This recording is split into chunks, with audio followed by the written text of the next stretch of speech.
राजपूतों के इतिहास की बात आती ही आंखों के सामने आ जाते हैं उनके नियम, सिद्धांत। कई बार इन्हीं नियमों के कारण उन्हें समस्याओं का सामना भी करना पड़ता था, परंतु फिर भी उन्होंने इन नियमों को महान आदर्शों का दर्जा देकर इनका अस्तित्व बनाए रखा। हालांकि ऐसा नहीं है कि इन नियमों का कभी उल्लंघन ना हुआ हो, अपवाद हर जगह हैं, परंतु फिर भी राजपूतों ने जहाँ तक संभव हो सका इन नियमों का पालन किया। राजपूत युद्ध में विषैले व आंकड़ेदार तीरों का प्रयोग नहीं करते थे। रथी से रथी, हाथी से हाथी, घुड़सवार से घुड़सवार व पैदल से पैदल लड़ते थे। हालांकि यदि कोई घुड़सवार आगे होकर हाथी से लड़ना चाहे तो वह लड़ सकता था।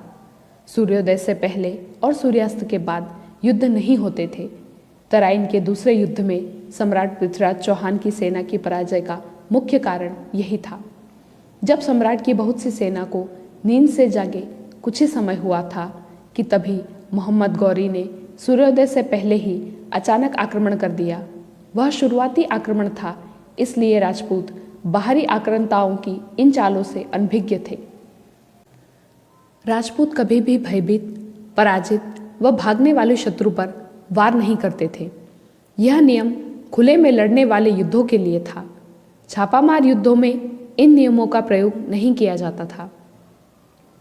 शत्रु का शस्त्र टूट जाए, धनुष की प्रत्यंचा टूट जाए, कवच निकल पड़े या उसका वाहन नष्ट हो जाए तो भी उस पर वार नहीं किया जाता था। इसी तरह सोते हुए, थके हुए, प्यासे, भोजन या जलपान करते हुए शत्रु पर वार नहीं किया जाता था।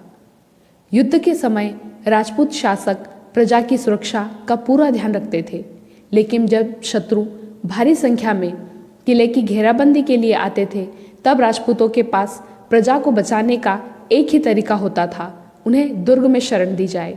यदि शरण ना दी जाए तो प्रजा निश्चित रूप से मारी जाती, और यदि शरण दी जाए तब भी मारी जाती जब बाहरी आक्रांता गढ़ जीत लेता। लेकिन फिर भी हजारों की संख्या में लोगों को गढ़ में शरण देना, उन्हें रसद उपलब्ध करवाना मामूली बात नहीं होती थी। प्रजा को शरण देने से घेराबंदी कम समय तक चलती थी, क्योंकि किले में रसद सामग्री शीघ्र समाप्त हो जाती थी। फिर भी राजपूत इस बात की परवाह नहीं करते थे, और जब रसद समाप्त हो जाती तो खुद ही किले के द्वार खोलकर लड़ाई लड़ते थे। युद्ध में जो शत्रु घायल अवस्था में कैद किए जाते उनका इलाज करवाकर उन्हें छोड़ दिया जाता था। जैसे महाराणा सांगा ने दिल्ली के सुल्तान इब्राहिम लोदी के जख्मी बेटे व मालवा के सुल्तान महमूद खिलजी द्वितीय को कैद करके मरहम पट्टी करवाकर छोड़ दिया था। शरणागत रक्षा को निभाने के लिए राजपूत अपना सर्वस्व न्यौछावर कर देते थे। रणथंबोर के वीर हमीरदेव चौहान ने अलाउद्दीन खिलजी से बगावत करके भागे हुए 2 बागियों को शरण दी थी, जिनके बदले में उन्होंने रणथंबोर के सभी राजपूतों समेत प्राणों का बलिदान दिया व राजपूतानियों को जौहर करना पड़ा। जब भी 2 राजपूत शासकों के बीच युद्ध हुए तब पराजित पक्ष की स्त्रियों को जौहर जैसी परिस्थिति से नहीं गुजरना पड़ा, क्योंकि राजपूत पराजित पक्ष की स्त्रियों का भी सम्मान करते थे। उदाहरण के तौर पर सिरोही के राव सुरतान देवड़ा ने कल्ला देवड़ा को पराजित करके उनकी स्त्रियों को सम्मान सहित उन तक भिजवा दिया था।